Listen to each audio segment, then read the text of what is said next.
Medical allotment പങ്കെടുത്തെന്ന് കരുതിയിട്ട് എഞ്ചിനീയറിംഗിന് പങ്കെടുക്കാൻ പാടില്ല, അങ്ങനെയൊന്നുമില്ല. നമുക്ക് എല്ലാ അലോട്ട്മെൻറ്റ് പ്രോസസ്സിലും നമുക്ക് പങ്കെടുക്കാൻ പറ്റും. ഈ ഒരു അലോട്ട്മെൻറ്റ് കംപ്ലീറ്റ് ആക്കി കഴിഞ്ഞതിന് ശേഷം നമുക്ക് ആ ഒരു കോഴ്സിൽ നിന്ന് എന്ത് ചെയ്യാൻ പറ്റത്തില്ല, മാറി വേറൊരു കോഴ്സിലേക്ക് ജോയിൻ ചെയ്യാൻ പറ്റത്തില്ല. എങ്ങനെ പോയാലും ഈ ഒരു ഇത്രയും റൗണ്ടുകൾ കഴിയുമ്പോഴത്തേക്ക് നിങ്ങൾക്ക് എന്ത് ചെയ്യും, കേരളത്തിൽ അല്ലെങ്കിൽ ഓൾ ഇന്ത്യ വഴി ഏതെങ്കിലും ഒരു ഗവൺമെൻറ് മെഡിക്കൽ കോളേജിൽ MBBS അല്ലെങ്കിൽ ഇതുപോലുള്ള ഞാൻ പറഞ്ഞ കേരളത്തിൽ നടക്കുന്ന അലോട്ട്മെൻറ്റ് പ്രോസസ്സിൽ നമ്മുടെ പരിഗണിക്കത്തുള്ളൂ. അപ്പോൾ നിങ്ങൾ എല്ലാവരും ആ ഒരു കാര്യം ശ്രദ്ധിക്കണം.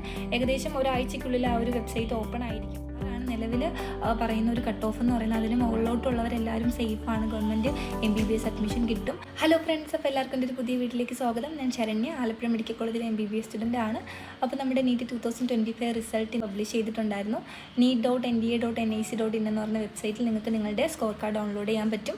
അപ്പോൾ അതിൽ നിങ്ങളുടെ കാറ്റഗറി റാങ്ക്, നിങ്ങളുടെ ഓൾ ഇന്ത്യ റാങ്ക്, നിങ്ങൾക്ക് ഓരോ സബ്ജക്റ്റിലും കിട്ടിയ പെർസെൻറ്റേജ് സ്കോർ, പിന്നെ ടോട്ടൽ സ്കോർ പോലുള്ള ഡീറ്റെയിൽസ് എല്ലാം കൊടുത്തിട്ടുണ്ടായിരിക്കും. അപ്പോൾ നിങ്ങൾ പ്രതീക്ഷിച്ചതിനേക്കാട്ട് നല്ലൊരു റിസൾട്ട് അല്ലെങ്കിൽ നല്ലൊരു റാങ്ക് തന്നെയാണ് നിങ്ങൾക്ക് കിട്ടിയതെന്ന് ഞാൻ വിശ്വസിക്കുന്നു. 150-നും 400-നൊക്കെ മാർക്ക് കിട്ടി ഒരുപാട് പേര് എനിക്ക് മെസ്സേജ് ഇട്ടിട്ടുണ്ടായിരുന്നു.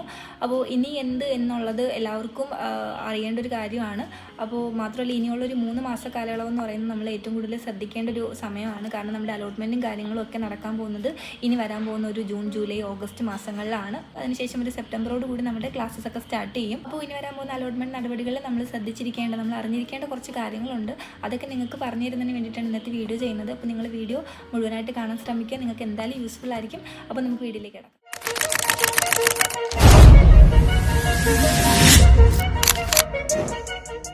അപ്പോൾ ഇന്ത്യയിലൊട്ടാകെ 22 ലക്ഷത്തിലധികം വിദ്യാർത്ഥികളാണ് NEET 2025 എക്സാം എഴുതിയിട്ടുണ്ടായിരുന്നത്. അതിൽ ഓൾ ഇന്ത്യ റാങ്ക് ഫസ്റ്റ് നേടിയ കുട്ടിയുടെ മാർക്ക് എന്ന് പറഞ്ഞാൽ 686 മാർക്കാണ്. മാത്രമല്ല 12 ലക്ഷത്തിലധികം പേര് എലിജിബിൾ ആയിട്ടുമുണ്ട്. അപ്പോൾ എലിജിബിലിറ്റി നേടാൻ വേണ്ടിയിട്ട് ജനറൽ കാറ്റഗറിക്ക് ഒരു 50%-ലും അതർ കാറ്റഗറിക്ക് ഒരു 40%-ലും മാർക്ക് വേണം. അപ്പോൾ ജനറൽ കാറ്റഗറിക്ക് ഏകദേശം ഒരു 144 മാർക്കാണ് ക്വാളിഫൈയിങ് മാർക്കായിട്ട് വരുന്നത്. പിന്നെ അതർ കാറ്റഗറീസിന് 113 മാർക്കാണ് ക്വാളിഫൈയിങ് മാർക്കായിട്ട് വരുന്നത്. അപ്പോൾ കേരളത്തിലെ കണക്കുകൾ നോക്കുകയാണെങ്കിൽ ഏകദേശം 1,21,516 സ്റ്റുഡൻസാണ് നമ്മുടെ NEET 2025 എക്സാം എഴുതിയിട്ടുണ്ടായിരുന്നത്. അതിൽ 73,323 പേരാണ് എലിജിബിൾ ആയിട്ടുള്ളത്. അപ്പോൾ നമ്മുടെ റിസൾട്ട് പ്രകാരമുള്ള മാർക്ക് വേഴ്സസ് റാങ്കാണ് കൊടുത്തിട്ടുള്ളത്. ഈ ഒരു കണക്ക് പ്രകാരം ഏകദേശം ഒരു 526 മാർക്ക് ആയിരിക്കണം ഇത്തവണത്തെ കട്ട് ഓഫ് വരാൻ സാധ്യതയുള്ളത്. നമ്മൾ പലരും ഒരു 510, 520 റേഞ്ചാണ് പറഞ്ഞിട്ടുണ്ടായിരുന്നത്. പക്ഷേ ഒരു 526 നിലവിൽ പറയുന്ന ഒരു കട്ട് ഓഫ് എന്ന് പറയുന്നത്. അതിന് മുകളിലോട്ടുള്ളവരെല്ലാവരും സേഫാണ്, ഗവൺമെൻറ് MBBS അഡ്മിഷൻ കിട്ടും. ഒരു 180 മുതൽ 400, 450 റേഞ്ചിലൊക്കെ മാർക്കുള്ള കുറേ പേരുണ്ട്. അപ്പോൾ MBBS സ്വപ്നം കണ്ടിട്ടാണ് നിങ്ങളിൽ പലരും എക്സാം എഴുതിയിട്ടുണ്ടായിരുന്നത്. പക്ഷേ ഇത്തവണത്തെ എക്സാം നല്ല ടഫ് ആയതുകൊണ്ടിട്ട് മാത്രം ആ ഒരു പ്രതീക്ഷിച്ച മാർക്ക് അല്ലെങ്കിൽ റാങ്ക് കിട്ടാത്തവർ പലരും ഉണ്ട്. അപ്പോൾ നിങ്ങളാരും വിഷമിക്കേണ്ട ആവശ്യമില്ല.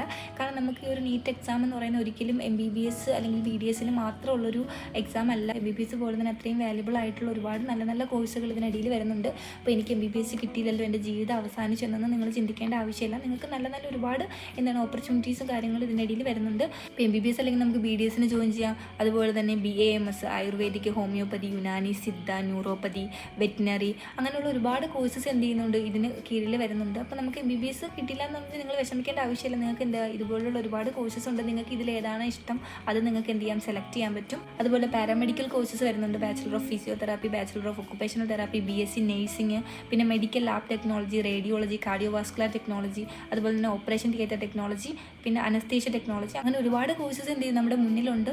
അപ്പോൾ ഇതിനെല്ലാത്തിലും നിങ്ങൾക്ക് എന്ത് ചെയ്യാൻ പറ്റും, അപ്ലൈ ചെയ്യാവുന്നതാണ്. നിങ്ങൾക്ക് നിങ്ങളുടെ മാർക്ക് അനുസരിച്ച് നിങ്ങൾക്ക് ഇതിൽ ഏറ്റവും നല്ല ബെറ്റർ ഓപ്ഷൻ നിങ്ങളുടെ മാർക്കിനും റാങ്കിനും അനുസരിച്ച് നിങ്ങൾക്ക് എന്ത് ചെയ്യാൻ പറ്റും, അപ്ലൈ ചെയ്ത് നിങ്ങൾക്ക് അഡ്മിഷൻ നേടാൻ പറ്റും. അപ്പോൾ നമ്മുടെ അലോട്ട്മെൻറ്റും കാര്യങ്ങളിലേക്ക് വരുമ്പോൾ നമ്മൾ ഏറ്റവും ആദ്യം ശ്രദ്ധിക്കേണ്ട ഒരു കാര്യം എന്ന് പറയുന്നത്, പലരും അശ്രദ്ധ മൂലം വിട്ടുപോകുന്നൊരു കാര്യമാണ്. നമ്മുടെ കേരളയുടെ സൈറ്റിൽ ce.kerala.government.in എന്ന് പറയുന്ന ആ ഒരു വെബ്സൈറ്റിൽ നമ്മുടെ NEETൻ്റെ ഡീറ്റെയിൽസ് അപ്ലോഡ് ചെയ്യാന്നുള്ളത്. കാരണം നമ്മുടെ ഓൾ ഇന്ത്യ റാങ്ക് വന്നു കഴിഞ്ഞാൽ അതുപോലെ ഓരോ സ്റ്റേറ്റിനും state wise rank list publish ചെയ്യുന്നതായിരിക്കും. അപ്പോൾ നമ്മുടെ കേരളയുടെ മെഡിക്കൽ റാങ്ക് ലിസ്റ്റിൽ നമ്മുടെ പേര് വരണമെങ്കിൽ നമ്മൾ എന്ത് ചെയ്യണം, ce.kerala.government.in എന്ന് പറഞ്ഞ വെബ്സൈറ്റിൽ നമ്മുടെ NEETൻ്റെ ഡീറ്റെയിൽസ് നമ്മൾ എന്തിനാണ് അപ്ലോഡ് ചെയ്യേണ്ടതുണ്ട്. എങ്കിൽ മാത്രമേ നമ്മുടെ കേരളത്തിൽ നടക്കുന്ന അലോട്ട്മെൻറ്റ് പ്രോസസ്സിൽ നമ്മുടെ പരിഗണിക്കത്തുള്ളൂ. അപ്പോൾ നിങ്ങൾ എല്ലാവരും ആ ഒരു കാര്യം ശ്രദ്ധിക്കണം.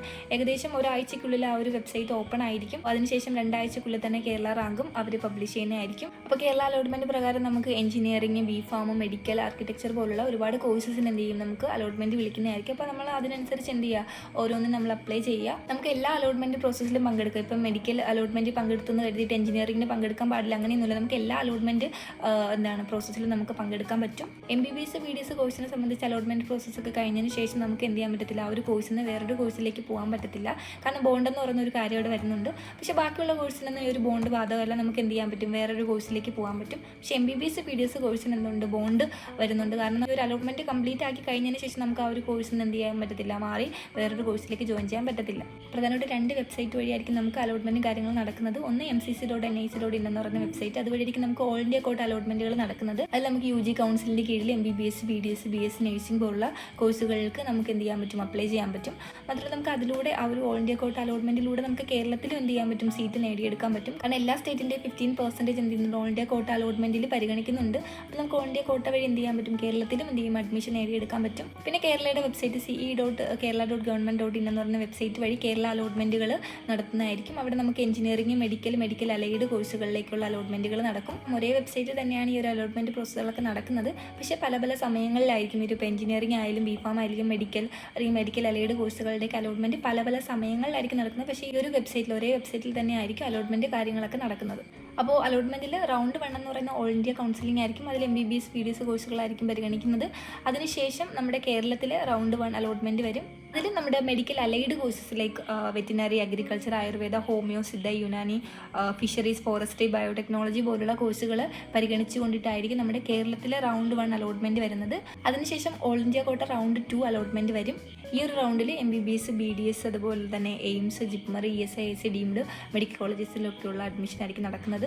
ഓൾ ഇന്ത്യയുടെ റൗണ്ട് 2 കഴിഞ്ഞാൽ തന്നെ നമ്മുടെ കേരളയുടെ റൗണ്ട് 2 അലോട്ട്മെൻറ്റ് വരും. അതിൽ നമ്മുടെ MBBS BDS കോഴ്സുകളിലേക്കുള്ള അഡ്മിഷൻ നടക്കും.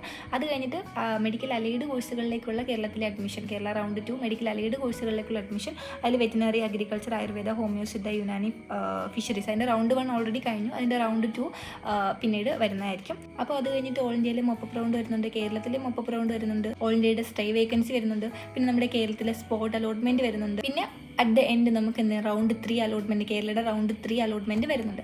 ഇത്രയും അലോട്ട്മെൻറ്റുകൾ വഴി, ഇത്രയും പ്രോസസ്സുകൾ വഴിയാണ് എന്ത് ചെയ്യുന്നത്, നമുക്ക് അഡ്മിഷനുകളും കാര്യങ്ങളും തരുന്നത്. അപ്പോൾ നമുക്ക് എവിടെയെങ്കിലുമൊക്കെ എന്ത് ചെയ്യും, അഡ്മിഷൻ നിങ്ങൾക്ക് കിട്ടാൻ സാധ്യതയുണ്ട്. അപ്പോൾ നിങ്ങൾ ആ ഒരു റേഞ്ച് മാർക്കിൽ, ഇപ്പോൾ ഒരു കട്ട് ഓഫ് മാർക്ക് പറയുന്ന ആ ഒരു റേഞ്ചിലുള്ളവർക്ക് എങ്ങനെ പോയാലും ഈ ഒരു ഇത്രയും റൗണ്ടുകൾ കഴിയുമ്പോഴത്തേക്കും നിങ്ങൾക്ക് എന്ത് ചെയ്യും, കേരളത്തിൽ അല്ലെങ്കിൽ ഓൾ ഇന്ത്യ വഴി ഏതെങ്കിലും ഒരു ഗവൺമെൻറ് മെഡിക്കൽ കോളേജിൽ MBBS അല്ലെങ്കിൽ ഇതുപോലുള്ള ഞാൻ പറഞ്ഞ കോഴ്സുകളിലൊക്കെ എന്ത് ചെയ്യും, അഡ്മിഷൻ ലഭ്യമാവുന്നതായിരിക്കും.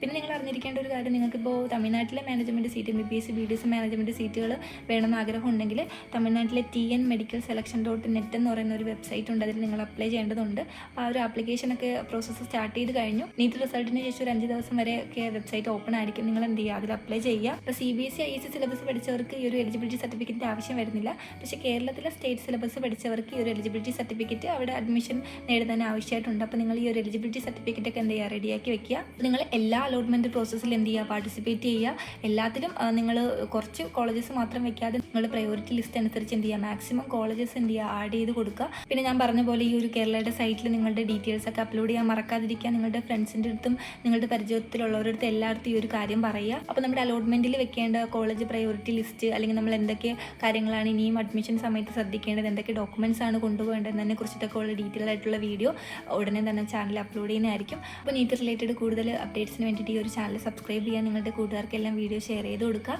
അപ്പോൾ പുതിയ വിശേഷങ്ങളുമായിട്ട് നെക്സ്റ്റ് വീഡിയോയിൽ കാണുന്നവരെ ബൈ.